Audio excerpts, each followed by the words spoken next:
person's life where I'm terrible at managing money, but I'm trying to get better. In today's video, like I said yesterday, this is going to be my video on my step-by-step plan on how I plan to get out of debt. I'm currently in $72,000 worth of debt. I had more than that in the past. I think I recorded as much as $75,000 worth of debt, but this is where I'm starting off with, and here's my plan to get out. Alright, so in yesterday's video, I explained how I am living paycheck to paycheck and how I got into the situation that I'm in now, but I want to explain a bit more about myself. So I am 26 years old. I make roughly $60,000 a year. I work in customer service or a customer service type role, and I live in Northern California. So I want to first tackle the step of assessing, organizing, and tracking my debt. So you will see that I have several videos that's going to come out on my monthly debt confessions. My very first video is on my September, so this month's debt confession. So in those videos, be listing my debts out.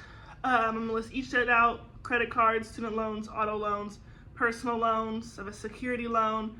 I'm going to rank them in order of smallest to largest within each category that I have of the debts.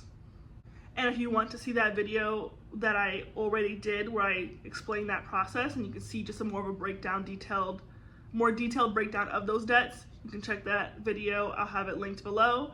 But I am also going to start tracking my spending. For me, it's very hard to track my spending because I get paid once a month.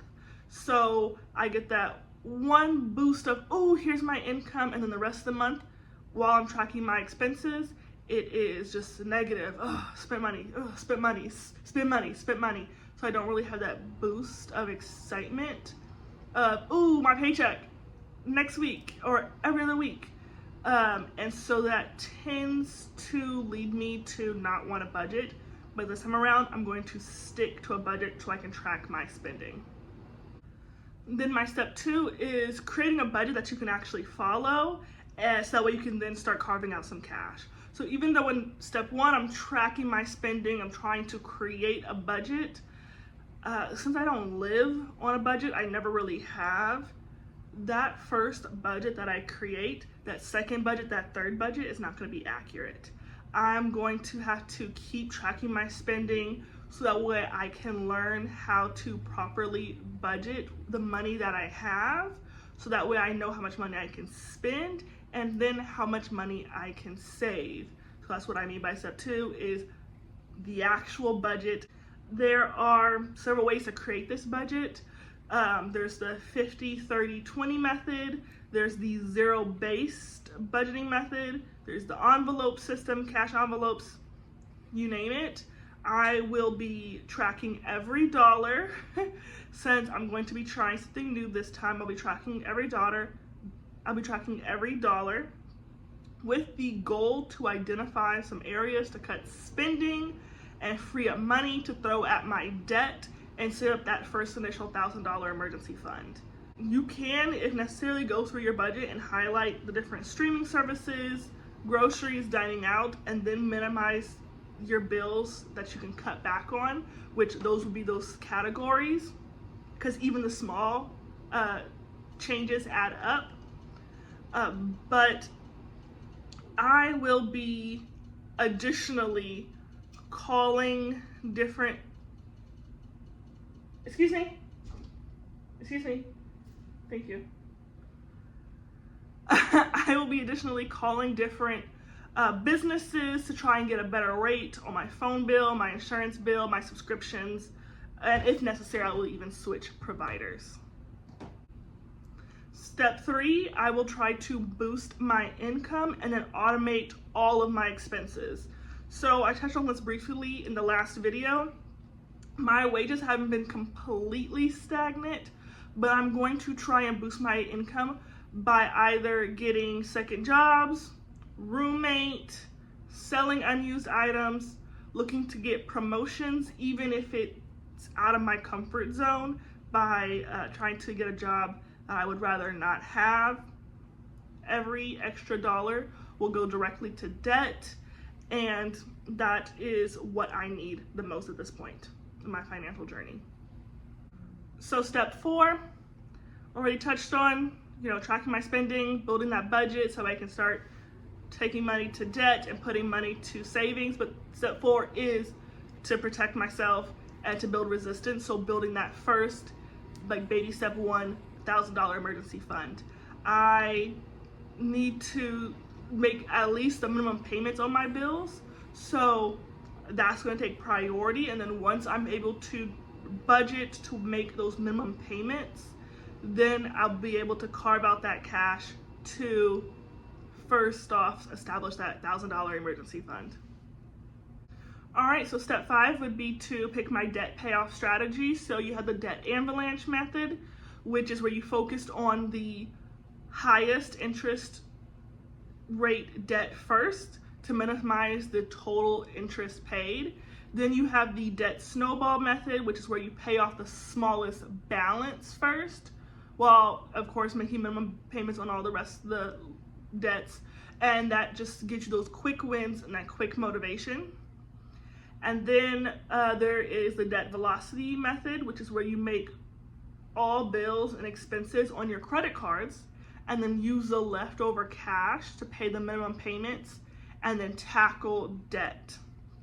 That is the option that we'll be going for. I'll be going for the debt velocity method, at least here in the beginning, because I do not have the cash to do the debt snowball and the debt avalanche method. I cannot make my minimum payments yet. I have more in minimum payments than I do in monthly income. So I'll have to do the debt velocity where I put everything on a credit card to then pay all my bills, and then hopefully I have enough cash to offset. But if I don't, then I'll just have to carry over a debt balance month to month because of the situation that I put myself in. All right, and then the last step is just using different financial smart tools and using them wisely. So that is where you would hear about consolidation loans, which is where you combine multiple debts into one payment that is hopefully at a lower interest rate. I have done that in the past and it has not worked for me. And this time around, I'm going to try using balance transfer credit cards with 0% interest rates to help give me some breathing room, because they will lower my interest rate from I have some in the 20s and 30% to 0% for a short period of time, but it will also lower my monthly payment.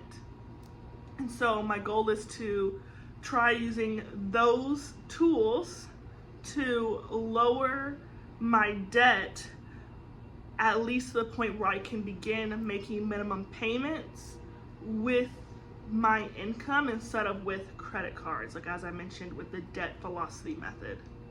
All right, so for my goal for this and my predicted timeline, it'll take me a year just to pay off the small balances and a good chunk of my high interest debts, as well as build up that $1,000 emergency fund.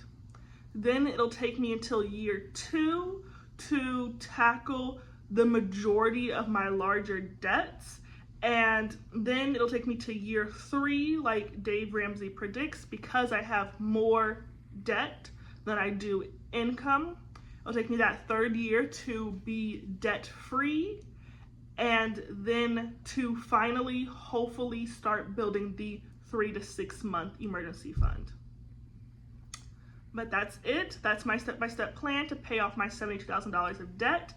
If you found this helpful, hit the like, subscribe for more financial guidance or to give me guidance, and then drop your own debt payoff tips in the comments below.